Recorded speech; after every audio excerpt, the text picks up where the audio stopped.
Well, hi there. Wait, that doesn't quite feel right. Hey, everybody. My name is Ben. I'm a certified professional dog trainer, specializes in aggression and anxiety cases located in Pensacola, Florida. And that intro, innocuous as it may seem, is actually what one of my favorite YouTube personalities, a biologist by the name of Clint, with over at Clint's Reptiles, which if you haven't checked his stuff out yet, you definitely should. As a reptile keeper, I've learned a lot from Clint, and if I'm lucky to have him enough as a viewer, well, buddy, this one's for you. But let's go back to where I was going with that.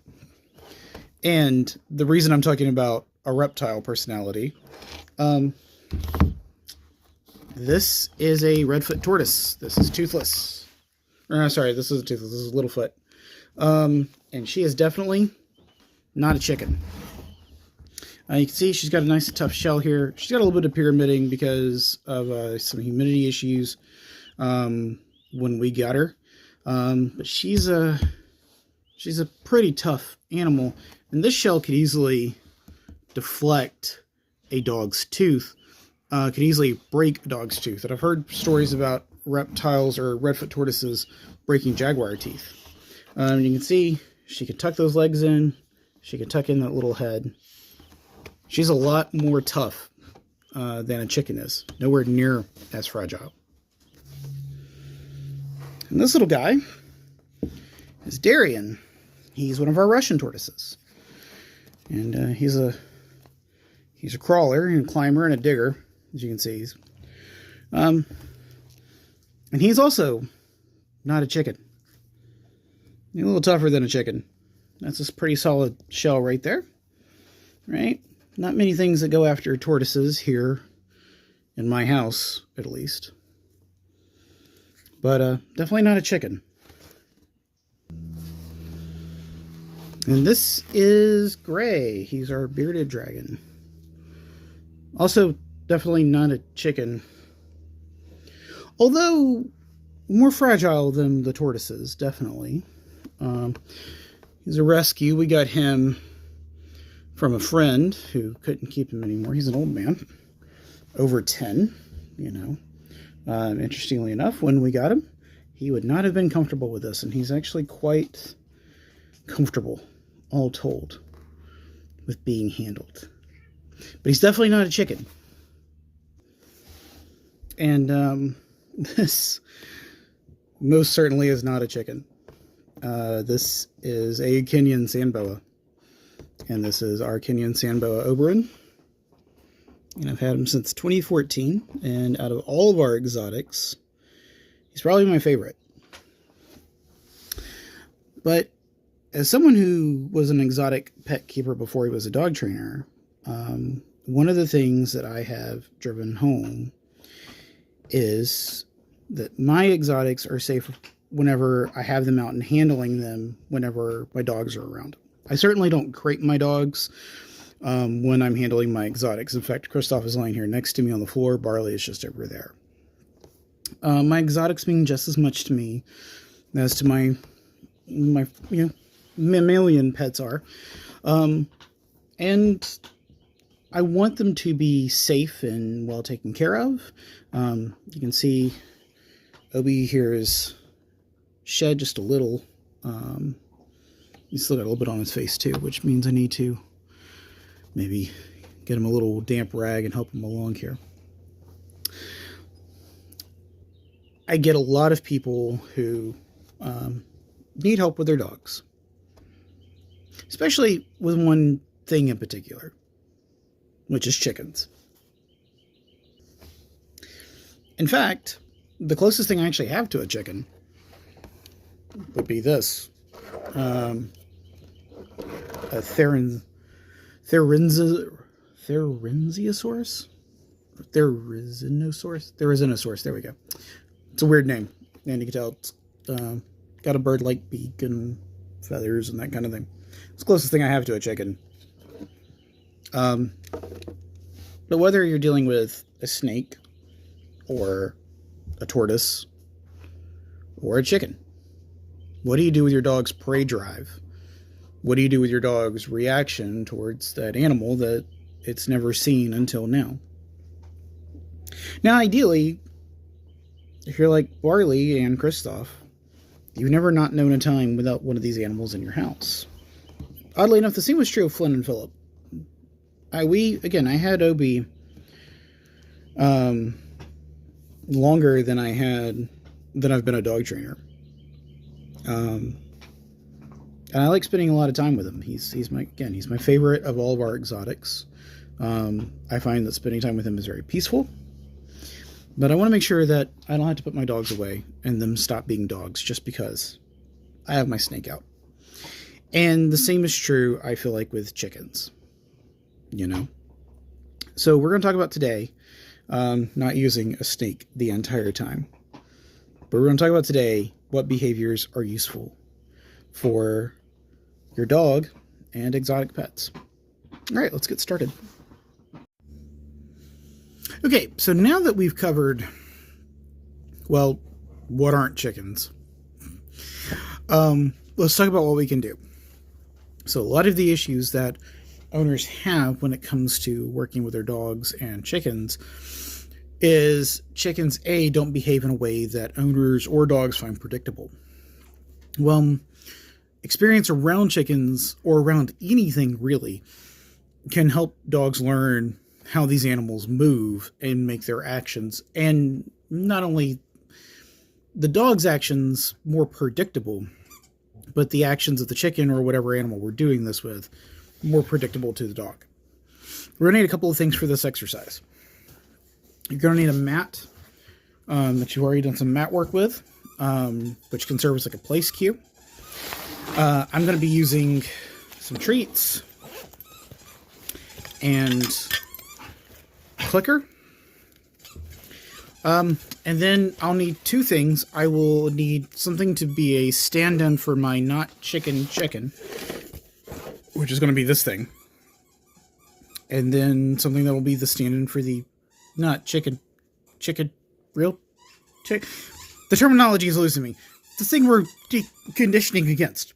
But anyways, let's get started. We're going to be working with Barley. All right, we're doing this inside because it's too cold to take the reptiles outside. You can see Barley's already on his mat. I would prefer him to be a little bit further back, but I'm going to let that go for right now.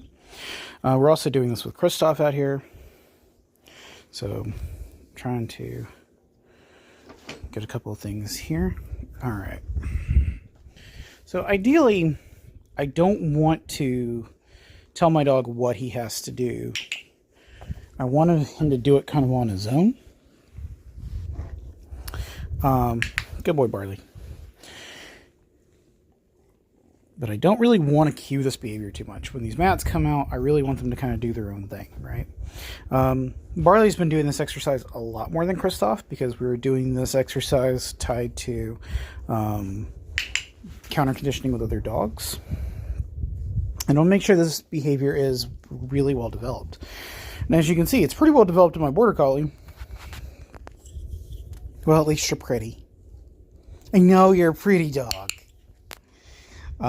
We've been doing some competition obedience training with Kristoff, which is why he's sitting and not downing. All right, cool. So this is how I start.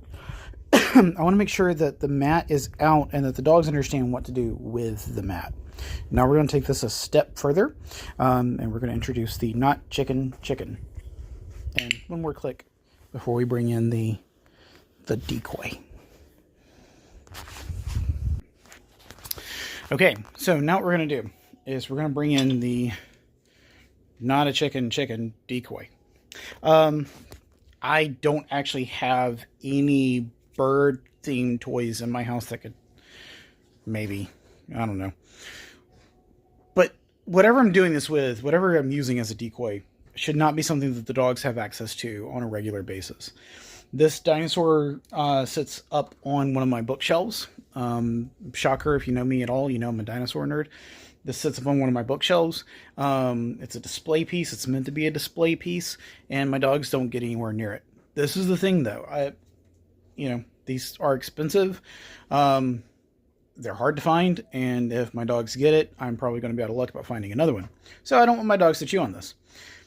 If you have chickens or whatever you're using, I would encourage you to find a stuffed animal, ideally something that looks kind of like what you're doing, to serve in this function. And this is the only time this thing comes out, is when we're doing this training. All right, so let's get everything set up. All right, so you see we have our not chicken there, and we have Barley here, and I want him to kind of come over here and look at the not chicken. That's exactly what I want him to do. He looks right at it. Now, forgive the shaky camera angle a little bit here. Christoph, Matt, down, stay. So I'm going to, now I have a couple options. They can look at it and everything. I'm going to put it right in front of them for just a second here. And they're both looking at it calmly, which I'm going to click and reinforce for. Okay. Now, if your dogs are not as calm as my dogs are, then you want to do this on a leash, obviously. You'll look at it again. Give them just a second to get up some of the crummies. Kind of bring their attention to it. Perfect. Okay. So, we want to do this until they're not reacting to it. Now, you could do this with like a squeaky toy or something like that on top of it. Ideally, something that moves a little. But you're going to have a hard time finding something that moves without adding too much of a distraction. And if your dog doesn't have the appropriate amount of training that these two have, this is going to be a lot harder, a lot faster. All right. Yeah, I'm even kind of being sloppy with the reinforcers here. I'm going to get one more look at my decoy. See if I can draw their attention to it. They don't even really care about it anymore. Perfect. Now, if they're trying to interact with it, this is where I'm going to say leave it and let them both and reinforce a different behavior. But they're looking at it, which is what I want them to do.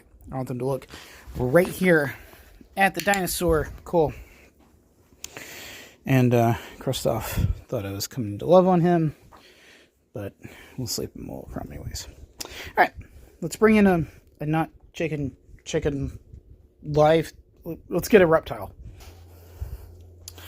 All right, so we're gonna go with Littlefoot here, and we're gonna bring our attention to Littlefoot, good dog Barley. Now again, you're gonna see not much of a reaction out of these dogs because they have, good boy Christoph, you're doing fine. They have grown up with these tortoises. I'm also not super worried about them hurting either animal or them hurting the tortoise, right? They're both showing calm behavior in the presence of the tortoise. All right, let's watch this interaction real quick. Now again, that's exactly what I want the extent of the interaction to be. He can sniff her. I prefer if he didn't lick her. All right, and if I'm a little worried about Barley, leave it. Leave it. And he's just going to move out of the way as she crawls away, right? So, again, what I want is whenever my exotics are out, whether that's a tortoise or a bearded dragon or a snake or a chicken or a goat or whatever, I want casual disinterest. Now, this isn't casual, so, hey, there we go. Good boy. He made the right decision before I even said anything. And then someone over here knows to just not mess with the reptiles at all. Okay. All right, let's do one they don't interact with a lot, but they still interact with occasionally. All right, guys, leave it. Christoph, Barley, leave it. There we go. I can be a little patient with this leave it here because they're not going to hurt her or hurt him. They're very good with Serenus here. You can see I'm a size 12 shoe, and that's a pretty big tortoise. Christoph, leave it. Good, leave it. Barley, good dog. Barley looks, but he doesn't touch it, so that's good. Okay. Good boy, Barley. And we're going to reinforce Christoph because he's not interacting with the tortoise anymore. Good boys. This is counter conditioning. I'm conditioning an alternative response to what I want. Now again, leave it. Barley, leave it. Good boy. These dogs are tortoise savvy, right? These tortoises don't bother them, and the dogs don't bother the tortoises. But Christoph, leave it. Christoph, leave it. There we go. I'm clicking when his head moves away. That's what I want to reinforce. If you're worried about your dog hurting your exotic, you do not do this to this point. You'd be using a basket muzzle and a leash, ideally. Barley, leave it. Good boy.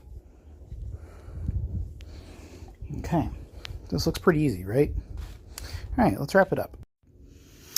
All right, so if I made that look easy, it's because it was. Both of my dogs have been around these animals since they were puppies. We've had these tortoises and this snake since before we had Christoph and Barley. And we had the bearded dragon before we had Barley. Even though he's an older beardy, he was pretty touchy when he came into the house. When you're thinking about interspecies relationships, whether it's dog to cat or dog to rabbit or dog to chicken or whatever, ideally what you want is the dog to do nothing. Actively choose to do nothing. Now, if you have a dog with less training, whether that's a puppy who just doesn't have the impulse control, or it's an older dog that you haven't worked with and you just don't have that rapport and that training built into, ideally you want to do this leashed. You want to do this maybe muzzled, depending on what the dog is doing towards whatever the subject is. You want to make sure they have a solid understanding of mat work. They have a solid understanding of leave it. And you want to start at longer, healthier thresholds. These 2 to 3 minutes that I'm doing, once is not enough. You have to do this many, many times. And we've done this many, many times with both Barley and Christoph. They come out here, they've helped bring out fresh salads, take the redfoots in and out of their outdoor enclosure when it's warm enough. They've been around these reptiles. And so they're not new to them. But if I get my way and I get to put a small flock of chickens in the backyard, I'll be doing this fresh with chickens, and I'll make a whole big video about that too. Just remember, patience goes a long way. And a high-value reinforcer. But don't hop right into, my dog needs to get used to this. Your dog isn't going to get used to it, at least not the way you want it to. Start with, here's the understanding. Here's the behavior that I want you to understand. And then this is how we're going to apply it. And take your time with it. Take safety precautions too. Chickens are expensive. So don't have to go back to wherever you got your chickens from and be like, I need a couple more. My dog thought they were squeaky toys. All right, everybody. If you're enjoying this content, please like, comment, and subscribe. If you are not in the Pensacola area and you'd like some dog training, I do offer online services as well. Well, thanks for watching, and have a good one.